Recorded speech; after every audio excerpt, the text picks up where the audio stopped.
சரி, நான் 75% பாஸ்கருக்கு தரதா இருக்கேன்.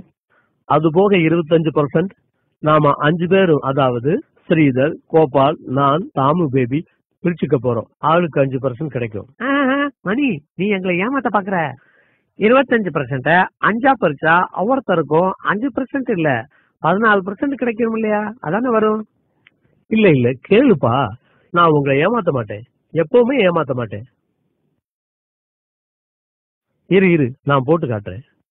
இந்த பாத்தீங்களா, 25 5ஆல வகுத்தா 5 வரும்.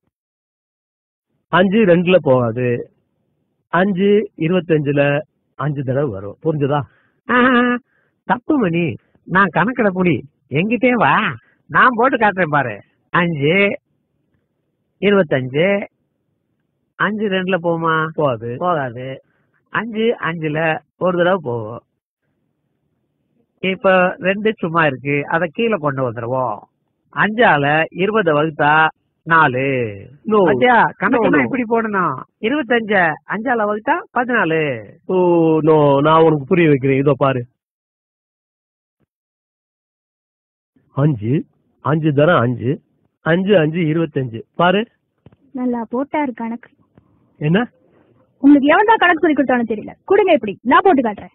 14 5ஆல பெருக்கினாதான் 25 வரும்.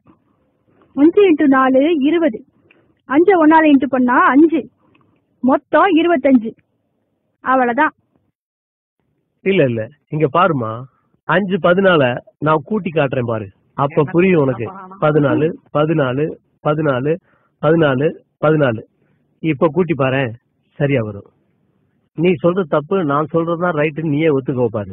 4 8 12 16 20 21 22 23 24 25. அது கணக்குல ஏதோ டவுட்னா என்கிட்ட கேட்டுக்கப்பா. அடச்சா,